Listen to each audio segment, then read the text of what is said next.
On the morning of December 7, 1941, amid fire, steel, and the thunder of enemy aircraft, a single U.S. battleship did the impossible. As the harbor burned and giant vessels sank around her, one ship, one crew refused to die quietly. This is the unbelievable, true story of the USS Nevada, the battleship that tried to break free from hell. This is the moment that turned a doomed fleet into a fighting nation. Pearl Harbor, Hawaii. A warm Sunday morning. Sunrise washed the harbor in gold as sailors strolled the decks, wrote letters home, and gathered for breakfast. Nearby, the battleships lay moored neatly along Ford Island's battleship row, giants at peace. Aboard the USS Nevada, life was slow and calm. The ship was smaller than her sisters but proud, reliable, and manned by a crew who believed war was an ocean away. At 7:55 a.m., everything changed.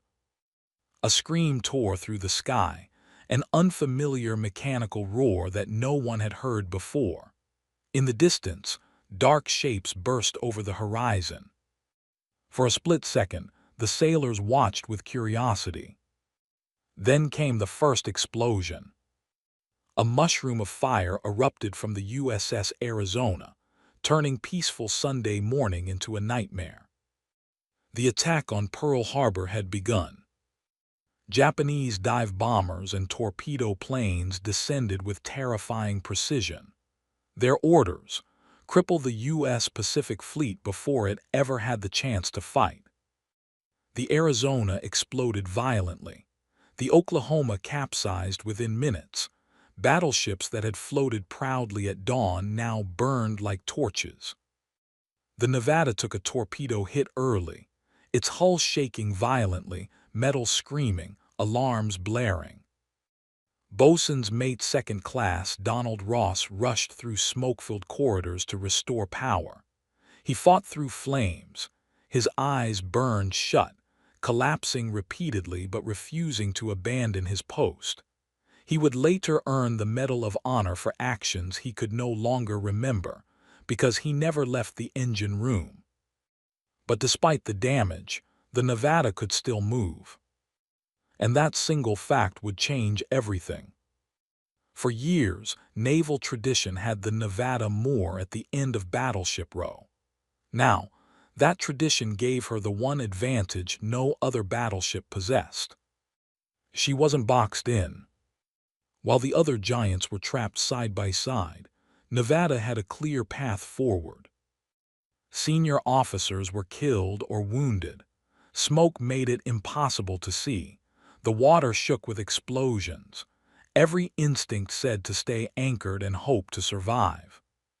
But one officer didn't listen to fear. LT, Commander Francis Thomas, a reservist and former schoolteacher, gave the order. Get this ship underway. It was an order both insane and genius. Insane, because the harbor was a war zone. Genius, because if the Nevada could escape, she would deny Japan one of their goals, blocking the channel and trapping the fleet forever. Against all odds, the engines roared to life. Slowly, painfully, unbelievably. The USS Nevada began to move.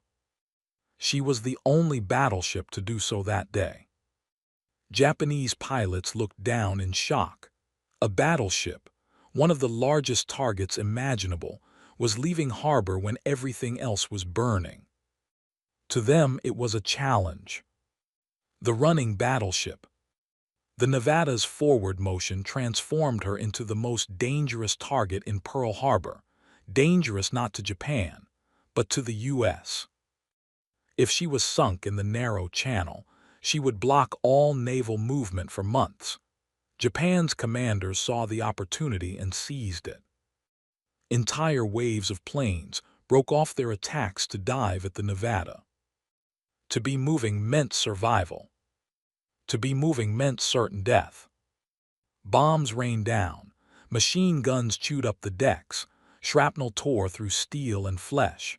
The battleship pushed forward, engines groaning, crews shouting orders through the haze. Every sailor who could hold a rifle or man a gun joined the fight. Cooks, mechanics, band members, clerks. The Nevada's gunners fired continuously, filling the sky with flak. Japanese pilots later recalled the Nevada as the ship that fought back hardest. Then another bomb hit. Then another. And another. A massive explosion rocked the bow. Fires spread uncontrollably. The ship started to list. The crew had a decision to make, one that had no right answer. Escape or sink and doom the fleet. The Nevada was minutes away from reaching the channel. If she made it, she might escape into open water. If she sank there, the entire U.S. Pacific Fleet would be trapped. Dry docks, reinforcements, carriers, everything would be useless. Commander Thomas saw the future in a single horrifying moment. He gave the order few captains in history have ever needed to speak. Beach the ship. It was an order that would save Pearl Harbor. Amid smoke, flames, and the thundering of collapsing steel, the Nevada turned toward Hospital Point. She ran herself aground deliberately, burying her bow into the mud, her hull still burning, her crew still fighting. The attacking planes circled overhead frustrated.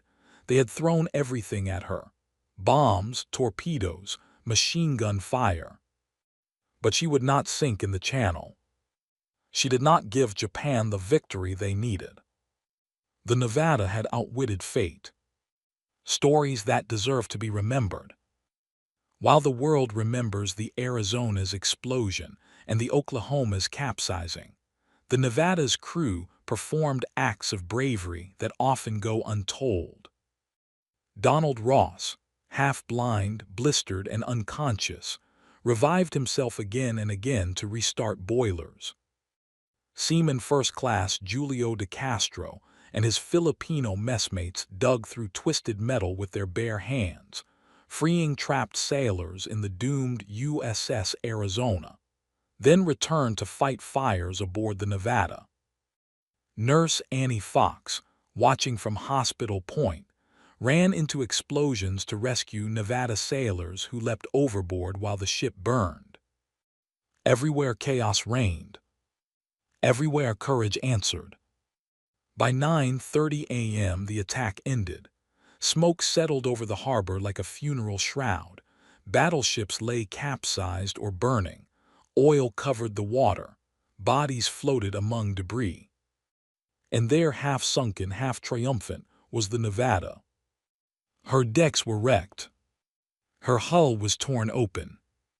Her guns were silent. Her crew was exhausted. But she was still there. Still upright. Still defiant. The U.S. Navy looked at her and saw more than a damaged ship. They saw a message. We may be hit, but we will rise. The Navy refused to let the Nevada die. For months, teams pumped out water, patched holes, and rebuilt the ship from the inside out. Workers found unexploded bombs inside her hull, silent reminders of the day she dared to move. By the following year, the Nevada was back in action, modernized, strengthened, and hungry for revenge. She fought at the Aleutian Islands, Normandy on D-Day, Southern France, Iwo Jima, Okinawa. She survived kamikaze attacks, shellfire, and storms. When the war finally ended, the Nevada had served longer, fought harder, and endured more punishment than almost any ship in the fleet. Some ships are built to fight. The Nevada was built to survive. After decades of service, the Navy finally decommissioned the USS Nevada.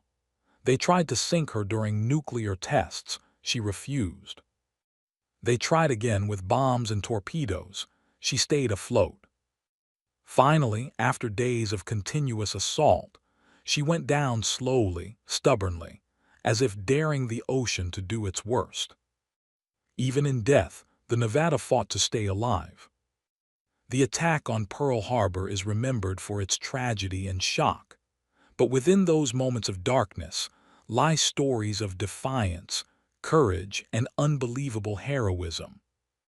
And at the center of it is the USS Nevada, the only battleship to get underway, the biggest target that refused to sink, the ship whose sacrifice saved the fleet, the symbol that America needed in its darkest hour.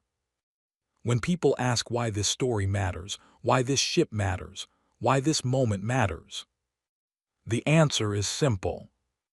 Because history is not only about what was lost, it is about what refused to be defeated. And on December 7, 1941, the USS Nevada refused.